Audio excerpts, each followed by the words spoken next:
Salam Om Swastiastu, Namo Buddhaya, salam kebajikan, salam sejahtera bagi kita semua.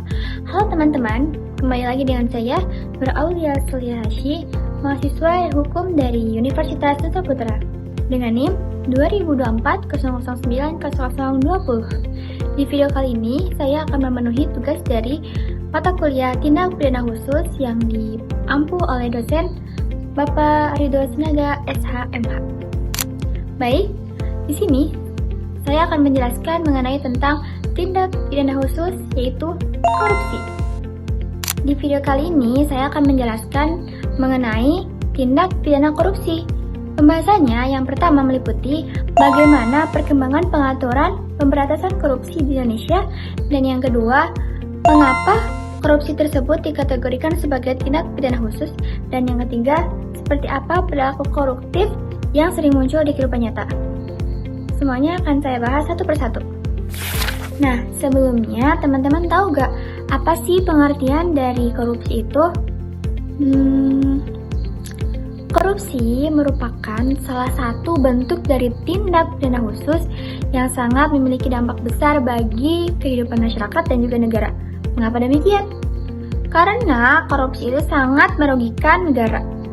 Maka dari itu, perkembangan pengaturan tentang pemberantasan korupsi terus berkembang dari waktu ke waktu.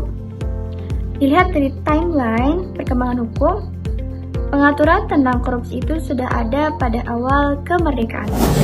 Nah, adapun peraturannya itu dimulai pada tahun 1957, di mana pemerintah menerbitkan sebuah peraturan penguasa militer yang menindaklanjuti mengenai tindak pidana korupsi yang sudah sering terjadi. Lalu dilanjutkan pada tahun 1960, di mana pemerintah juga menerbitkan peraturan tentang tindak pidana korupsi, yaitu diatur dalam Perpu nomor 24 tahun 1960 tentang pengusutan, penuntutan, dan juga pemeriksaan tindak pidana korupsi. Nah, setelah itu dilanjutlah pada tahun 1971 lahirlah sebuah undang-undang, yaitu Undang-Undang Nomor 3 tahun 1971 tentang pemberantasan tindak pidana korupsi. Dan lanjut lagi pada era reformasi, yaitu lahirlah Undang-Undang Nomor 31 tahun 1999 tentang pemberantasan tindak pidana korupsi yang akhirnya diperbarui dengan Undang-Undang Nomor 20 tahun 2001. Pembahasan yang kedua, kenapa sih korupsi itu merupakan tindak pidana khusus? Kenapa nggak tindak pidana biasa yang ada di KUHP? Karena korupsi itu memiliki karakteristik yang berbeda. Apa alasannya? Alasan yang pertama, karena korupsi itu biasanya dilakukan atas dasar penyalahgunaan kekuasaan atau jabatan, dan biasanya dilakukan oleh pejabat publik. Alasan yang kedua, karena korupsi itu dilakukan secara terorganisir dan juga terselubung, yang mana memerlukan pembuktian yang lebih kompleks. Dan alasan yang ketiga, karena korupsi itu bukan hanya merugikan individu dengan individu, tetapi merugikan satu negara, merugikan keuangan negara, dan juga kepentingan masyarakat ke depannya. Nah, selain itu, korupsi juga memiliki satu hal yang berbeda. Apa kira-kira? Ya, korupsi itu memiliki lembaga khusus sendiri, yaitu lembaga KPK atau Komisi Pemberantasan Korupsi, yang mana di situ adalah komisi ataupun badan lembaga yang mengurusi dan juga menindaklanjuti seluruh tindak pidana korupsi yang ada di Indonesia.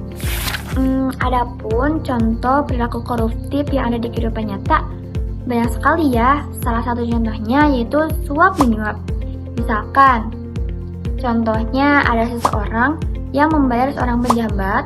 Nah, dia itu ingin menghasilkan sebuah keuntungan. Contohnya ada dua persaingan antara pembangunan proyek yang mana salah satu dari kedua saingan ini membayar pejabat untuk dimenangkan proyeknya atau misalkan untuk dipercepat proses perizinannya.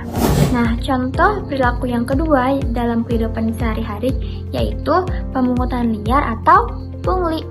Misalkan ada seseorang yang mempunyai jabatan, dia meminta uang kepada masyarakat tanpa dasar hukum yang jelas. Yang pasti untuk apa? Untuk kepentingan pribadi dong. Nah, adapun contoh perilaku yang ketiga yaitu pemberian komisi tidak resmi. Seperti apa?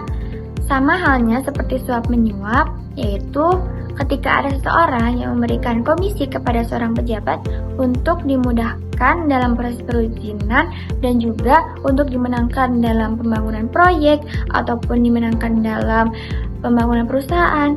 Yang pasti seseorang itu memberikan komisi kepada pejabat. Nah, kalau seperti itu berarti memperkaya orang lain kan? Itu salah satu bentuk dari pengertian korupsi. Nah, adapun contoh perilaku terakhir dari perilaku koruptif yaitu penyalahgunaan kekuasaan.